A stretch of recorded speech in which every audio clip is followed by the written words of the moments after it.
나오미가 모압 지방에서 그의 며느리 모압 여인 룻과 함께 돌아왔는데 그들이 보리 추수 시작할 때에 베들레헴에 이르렀더라. 룻기 1장 22절. 보리 추수 시작할 때라는 문구는 유대인 관습과 전통에 대한 창을 열어줍니다. 출애굽할 때 하나님은 히브리인들에게 어린 양의 피를 가져다가 밤에 문설주에 바르라고 하였습니다. 또한 그날 밤과 그 후 7일 동안은 누룩 없는 빵만 먹어야 했습니다.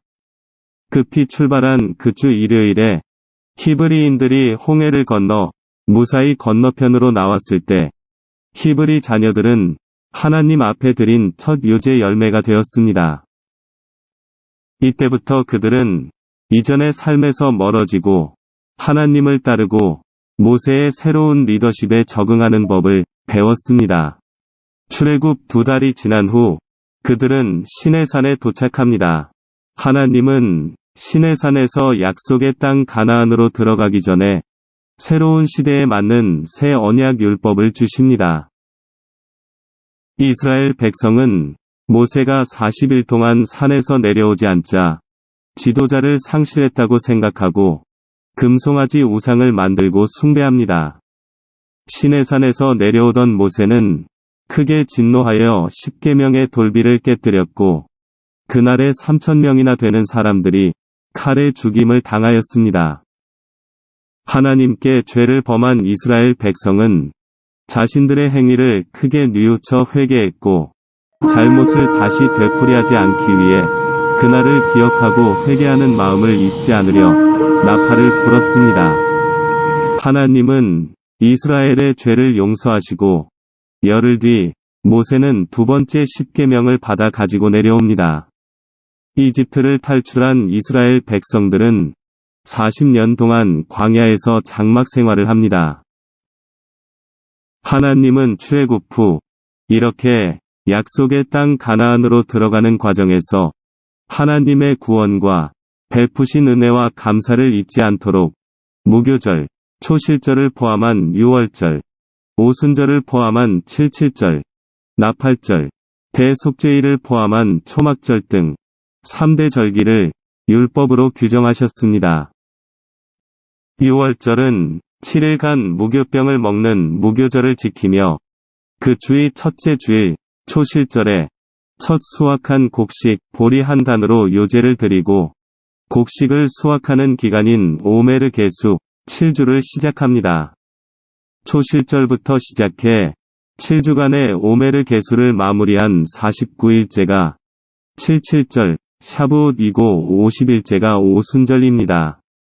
갓 수확한 곡식, 밀로 만든 빵 2덩이를 흔들어 오순절 축하 행사를 한 다음 석 달 정도 지난 뒤 광야 장막 생활 40년을 기념하기 위한 7일간의 초막절, 수콧 축제를 하고 8일째 되는 날에는 성회가 열립니다.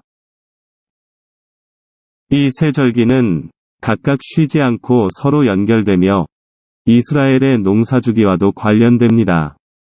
초실절로 시작되는 밀과 보리의 곡식 추수는 오순절에 마무리되고 이어지는 포도, 무화과, 석류, 올리브, 대추야자의 여름 과실농사는 초막절에 추수를 하게 됩니다.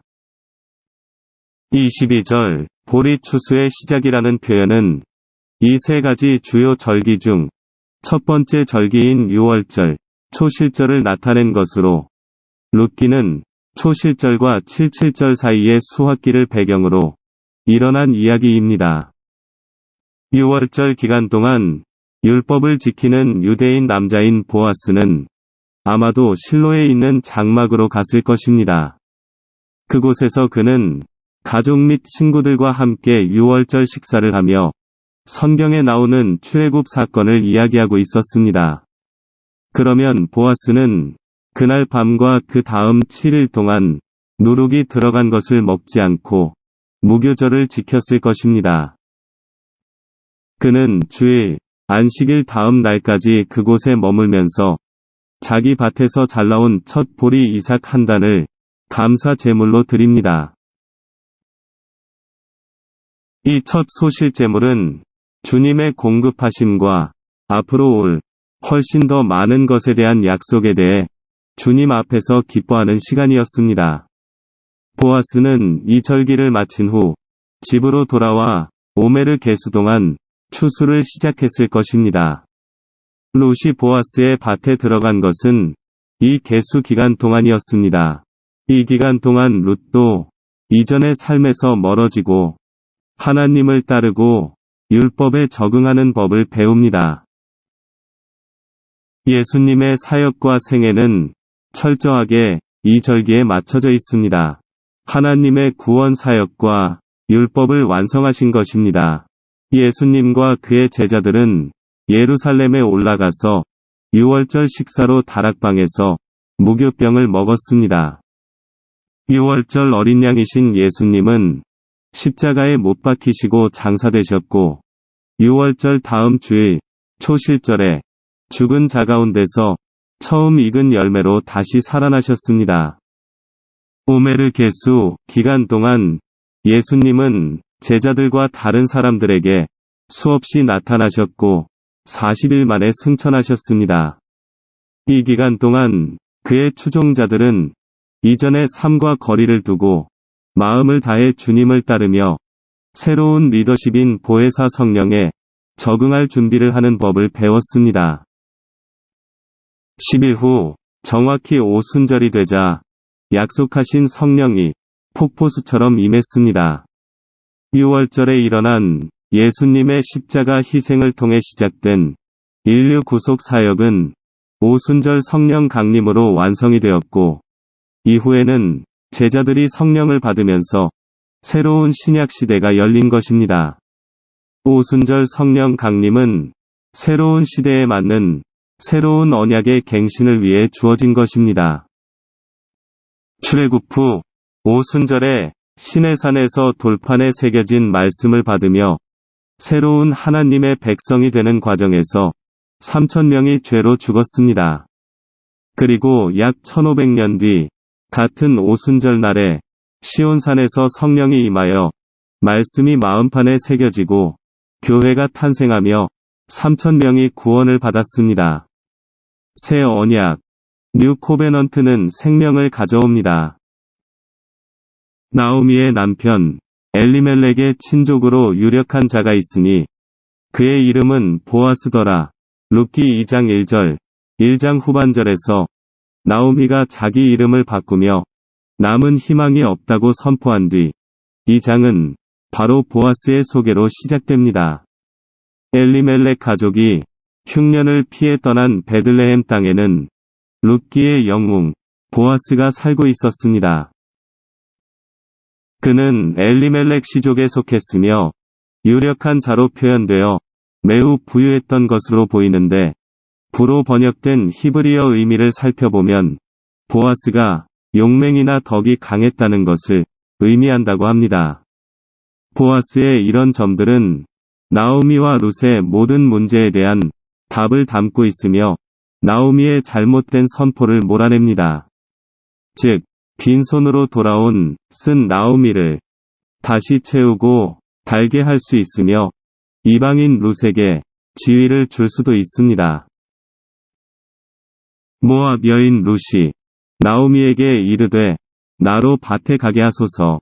내가 네게 은혜를 입으면 그를 따라서 이삭을 줍겠나이다. 나오미가 그에게 이르되 내 따라 갈지어다 하매 룻기 2장 2절. 베들레헴 들판은 10년 흉년 이후 찾아온 풍년으로 활기가 넘쳐 있었습니다. 룻은 쫓겨날 수도 있을 텐데 어떻게 밭에 가서 남은 곡식을 주울 생각을 했을까요? 사실 그녀는 일부 밭에서 쫓겨날 수도 있지만 기꺼이 기회를 잡으려고 했을 것입니다. 그리고 그녀는 율법이나 사람들을 통해서 궁핍한 사람들과 이방 사람을 돌보시는 이스라엘 하나님의 자비에 대해 들었을 것입니다.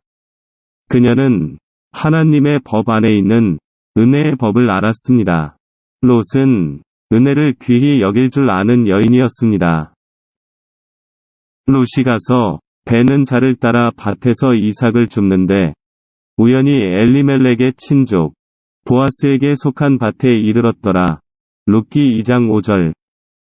룻의 입장에서는 우연한 일이지만 룻이 밭으로 나가지 않았다면 보아스에게 속한 밭에 이르지 못했을 것이고 보아스를 만날 수도 없었을 것입니다. 하나님의 섭리는 인간의 행동을 배제하지 않으며 인간의 행동은 하나님의 섭리를 앞서지 않습니다.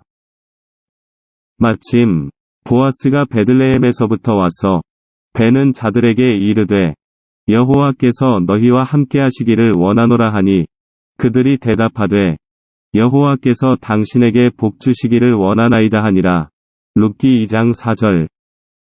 이방 여인 룻은 잘못된 행동을 하지 않도록 극도로 조심하며 그녀 주변에서 말하고 행해지는 모든 것을 받아들이고 있습니다. 그런데 모압 들판에서는 본 적이 없는 주인의 축복을 받는 장면을 보게 됩니다. 주님의 임재가 함께하길 기원하는 주인의 인사는 이방인 룻에게 평안을 주었을 것입니다. 기독 실업인 모임에 있을 때 사업가들의 잘못된 사례들을 들은 적이 있습니다. 어떤 사업가는 몇 년이 지나도록 직원들이 회사 대표가 기독교인인 줄 몰랐다고 합니다. 어떤 사업가는 의무적으로 직장 예배까지 만들었지만 몇 년이 지나도록 직장 예배나 회사 대표의 모습을 보고 전도되는 직원이 없었다고 합니다. 보아스는 자기 일꾼들에게 매우 자상하게 인사했으며 일꾼들도 그에게 매우 친밀한 말로 화답합니다. 보아스의 평소 신앙 인격을 보게 됩니다. 보아스가 룻에게 이르되 내 딸아 들으라. 이삭을 주우러 다른 밭으로 가지 말며 여기서 떠나지 말고 나의 소녀들과 함께 있으라. 그들이 베는 밭을 보고 그들을 따르라. 내가 그 소년들에게 명령하여 너를 건드리지 말라 하였느니라. 목이 마르거든 그릇에 가서 소년들이 길어온 것을 마실지니라 하는지라. 룻기 2장 8절에서 9절. 보아스의 어머니는 여리고의 기생 라합이었습니다. 라합이 이야기는 구속, 자비, 은혜에 관한 이야기입니다. 그러나 그녀는 이스라엘 백성과 합류한 뒤에도 여전히 이방인 신분이었을 것입니다. 보아스가 룻이라는 젊은 모압 과부에게 더 많은 친절과 자비를 나타내게 된 계기는 어머니에 대한 기억 때문일 것입니다. 보아스는 룻에게 자비를 베풀기 위한 7개의 지침을 줍니다. 내 말을 들어라. 다른 밭으로 가지 말라. 여기를 떠나지 말라. 내 하인들과 함께 있으라. 밭을 보라. 앞서 있던 자들을 따르라. 목이 마르면 우리 물을 마시라. 어려운 형편을 가진 자들이 오늘의 교회를 찾았을 때 이 지침을 적용해 봅니다. 복음을 잘 듣고 다른 곳을 찾지 말고 교회를 떠나지 말며 교회 지체들과 함께하며 교회를 바라보고 신앙의 사람들을 따라가며 갈급하고 궁핍한 것들을 지체들이 나눠줄 것입니다. 그때 낯선 이국 땅 한가운데에 있던 모압 여인이 받았던 위안을 교회 안에서 얻게 될 것입니다.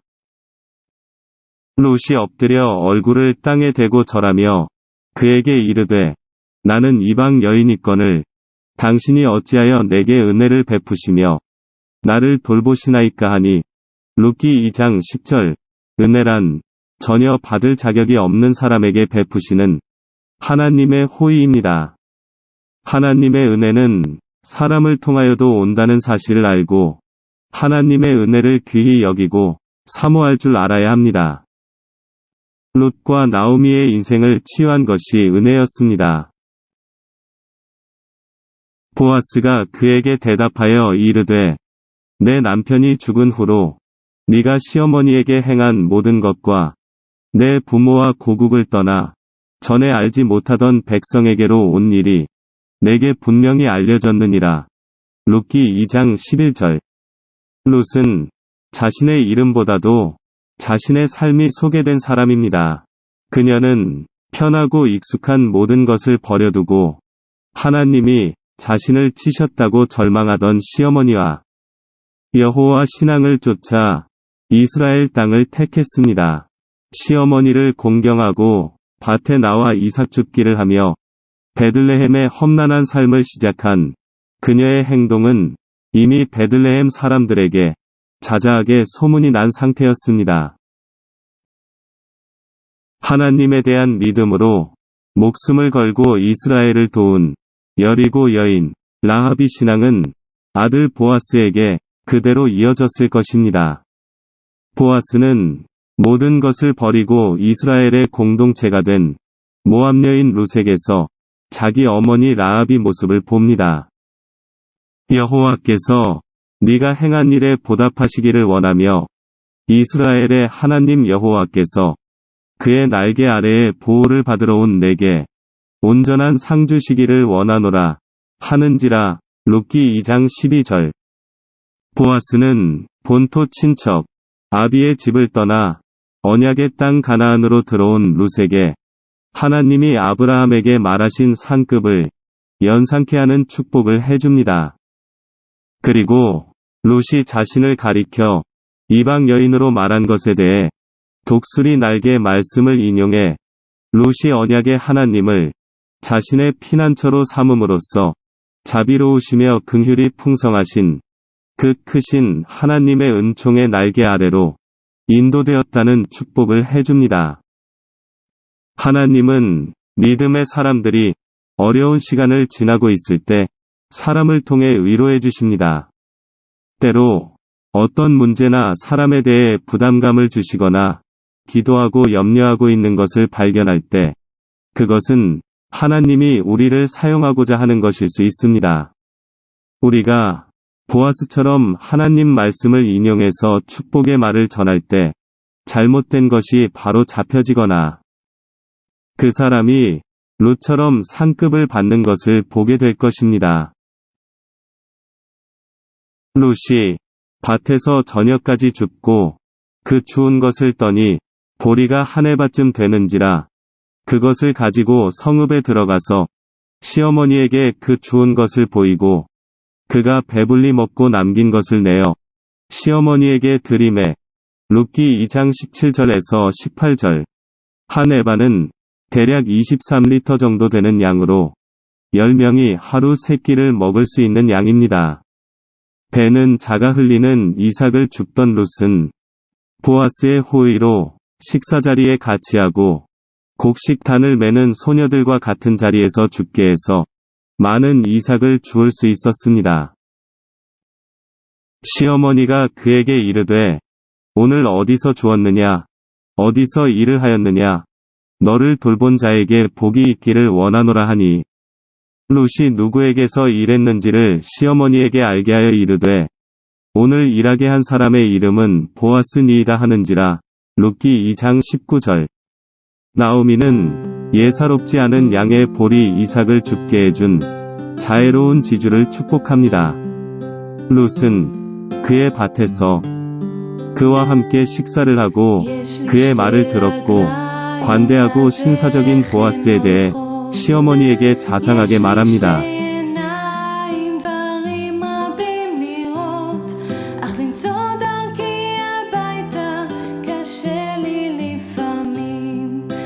יש תמיד